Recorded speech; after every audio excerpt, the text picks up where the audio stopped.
Olá, olá galera, eu sou Isis Drummond e esse é mais um vídeo do Drummond na Estante. Hoje eu vou falar pra vocês um pouquinho sobre o processo pré e pós-operatório da cirurgia bariátrica. Esse vídeo é um pouco mais específico para quem vai passar ou quem está passando pelo processo, mas se você não vai passar, fica aqui porque vai ser legal, você vai gostar. Bom, tudo começa quando você descobre que vai fazer a cirurgia bariátrica, né? A primeira coisa que você vai pensar e descobrir com o seu médico é qual o método que você vai fazer. A cirurgia bariátrica tem milhares de métodos. Os dois mais famosos, que são os mais utilizados hoje, é a bypass e a sleeve. A principal diferença das duas é a seguinte: a sleeve, ele simplesmente corta um pedaço do seu estômago, costura e tira o que ficou, o resto do estômago. A bypass, que foi a que eu fiz, grampeia um pedaço do seu estômago, ou seja, ele se divide em dois, mas a parte inutilizada, inativa, ela continua lá dentro, grampeia um pedaço e faz um desvio no seu intestino, ligando ele direto a essa parte do estômago que está ativa, tá? Essa é a bypass, que foi a que eu fiz. Basicamente, o processo pós-operatório das duas é bem parecido, mas a sleeve, ela restringe um pouco menos as pessoas, então a pessoa não fica tão refém daquele complexo vitamínico que eu vou ter que tomar pro resto da vida. A pessoa já começa na dieta líquida com copinhos de 100 ml e não de 50 como eu comecei, mas enfim, vocês vão entender mais ou menos como isso funciona. Você descobre o método que você vai fazer e aí você passa por uma dieta pré-operatória, que normalmente começa uns 10 dias antes da cirurgia.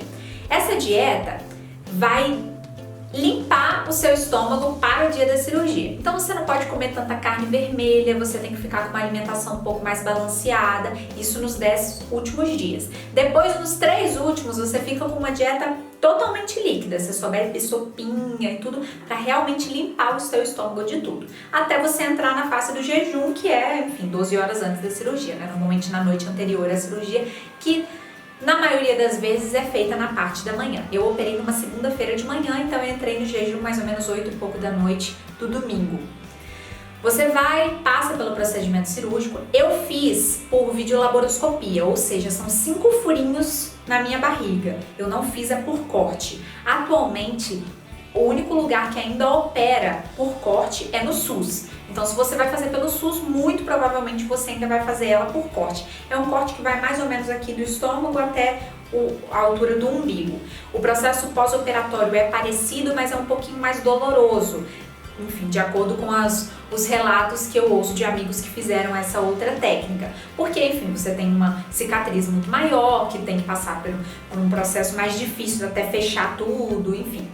No meu caso, foram 5 furinhos na barriga, eu quase não senti dor nenhuma na cirurgia, eu não parecia que eu estava operada, eu não senti dor nenhuma em função dos furinhos. A única dor que eu senti forte, bem forte, foi a dor de gases. Por quê? Eles injetam CO2 na sua barriga para inflar e eles terem uma maior visualização do seu estômago na hora que os caninhos estiverem lá com as câmerazinhas para eles enxergarem. Então depois esse gás fica lá rolando, né, galera? Tem que soltar ele em algum momento. Então você fica uns 5 ou 6 dias sentindo aquela dor, aquele incômodo em função dos gases. Mas é só. Foi a única dor que eu realmente senti. Qual que é a parte chata do pós-operatório? São os rituais que você tem que seguir. Nos 15 primeiros dias, eu fiquei na dieta completamente líquida. São copinhos de 50 ml, é aquele copinho de café, de meia em meia hora. Só coisas líquidas, extremamente líquidas. Eu tomava água de coco, Gatorade de uva, no meu caso o médico falou que só podia ser de uva porque era o menos ácido. Sopinha rala, sopinha mesmo, assim, era a água do legume que você vai lá e ferve, é aquela aguinha que solta, você bebe aquela aguinha. Não é dolorosa, ela só é chata, porque como seu estômago tá bem pequenininho, ainda tá nesse processo de cicatrização, daqui a meia hora você não quer comer de novo, mas bem que você é obrigado a comer de novo, enfim, só é chato, não é nada dolorido. Isso dura 15 dias. Depois desses 15 dias de dieta líquida, a gente passa para uma semana de dieta pastosa. O que é a dieta pastosa? Nada mais é do que a líquida um pouquinho mais consistente, não é ainda pasta assim, uma banana só amassada. Não, ela tem que ser mais batida, porque ainda você não consegue processar o alimento da mesma maneira de antes de fazer a cirurgia. Você tem que entender, a primeira coisa que você tem que colocar na sua cabeça é que o seu corpo passou por uma transformação muito brusca e muito drástica. Então você não pode forçar de maneira nenhuma, porque você pode ter grandes perdas. Inclusive, um dos riscos dos primeiros dias do pós-cirúrgico é a tal da fístula que eles chamam, que é quando um dos grampos abre e a comida acaba, enfim, vazando pelo seu organismo. Isso é muito perigoso, então por isso que seguir o processo pós-operatório é tão à risca quanto os médicos falam, é tão importante. E aí a gente passa por essa dieta pastosa que dura mais ou menos uma semana, varia um pouco de cada médico, de cada paciente, de cada procedimento. No meu caso eu fiz uma semana. E aí depois a gente entra na fase que pra mim foi a mais dolorida, que é quando eles introduziram a dieta sólida, que é o que a gente come normalmente hoje. Por que foi tão difícil, gente? O seu estômago ainda tá ferido, não tá completamente cicatrizado. E você não tem muita noção de como é o seu estômago, o tamanho dele, como que ele processa, como você tinha antes. Então você não faz ideia quantas vezes você tem que mastigar, que tipo de alimento vai te fazer bem, que tipo de alimento digere mais rápido do que outro. Então você passa alguns apertos. Eu tive muita dificuldade com carne vermelha, todo tipo, carne vermelha, bife, carne moída, mas é muito importante não desistir da carne vermelha. O Dr. Gustavo me fala muito disso, ele fala que a carne vermelha é importante porque ela tem muita vitamina. O nosso corpo já não absorve mais a quantidade de vitamina necessária. Se a gente elimina completamente do cardápio, a gente fica com falta de algumas vitaminas. Então a gente tem que aprender a forçar um pouquinho para conseguir se adaptar a essa nova rotina. Então, nesse processo, você começa a entender que tipo de alimento te faz bem, que tipo de alimento te faz mal, mas é tudo uma questão de processo. Demora, não é do dia para a noite que você vai conseguir entender, você vai passar mal. A sensação de entalo é uma sensação horrorosa. A sensação é como se a comida parasse no meio da garganta mesmo. Para no meio da garganta e... desculpa a palavra, a única solução é pôr pra fora, vomitar. E quantas vezes eu passei por isso, tenho certeza que outros bariátricos também passaram e vão passar por isso, mas é uma fase que vai diminuindo conforme você vai se adaptando a essa sua nova rotina, esse seu novo jeito de viver em função dessa cirurgia. Depois que você passa da dieta sólida, você continua na sólida eternamente, óbvio, mas você vai mudando o seu cardápio. A nutricionista vai introduzindo os grupos de alimentos de acordo com o tempo. Então, aqueles alimentos mais difíceis de fazer digestão, ela demora um pouco mais a colocar. Então, a carne de porco, por exemplo, eu só pude comer 6 meses depois. Mas o que? Bebida alcoólica, esquece. Bebida alcoólica só 6 meses depois de operado. E assim, tem que ter um cuidado muito grande. Depois eu vou fazer um vídeo só sobre isso, falando sobre a cirurgia bariátrica e a bebida alcoólica.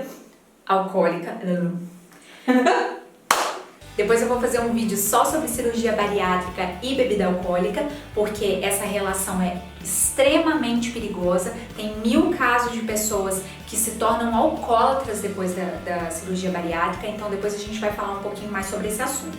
Mas para vocês entenderem, tem que tomar cuidado. Se você gosta daquela cervejinha, se você não vai viver sem a sua cervejinha, vai ter que esperar pelo menos uns 6 meses para voltar a tomar.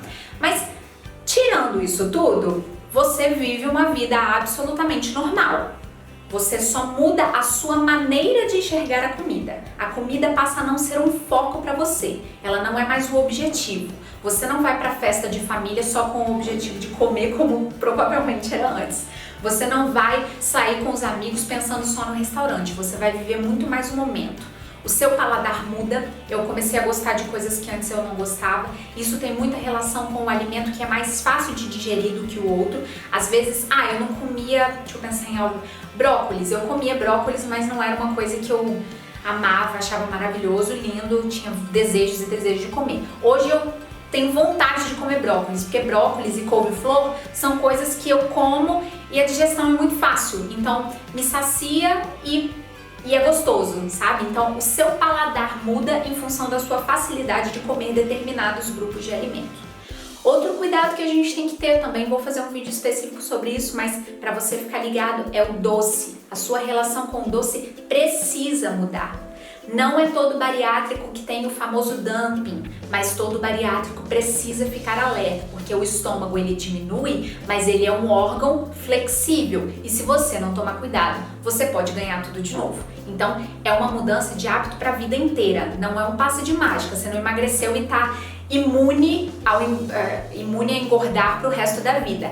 Óbvio que não, claro que não. Inclusive uma grande parte das pessoas que fazem cirurgia bariátrica acabam engordando um pouco ou tudo depois de algum tempo. Então tem que tomar cuidado, é uma mudança de hábito para o resto da vida. Mas nos próximos vídeos a gente vai falar mais sobre cada um desses processos. Então é isso, galera. Se você gostou desse vídeo, dá um joinha, se inscreve no canal, conta a sua história, tira a sua dúvida para que a gente consiga alcançar cada vez mais pessoas. Um beijo no coração e até semana que vem. Desculpa, só deu uma agarrada aqui. Bebe água. Tem aí ainda? Tem. Não precisa não.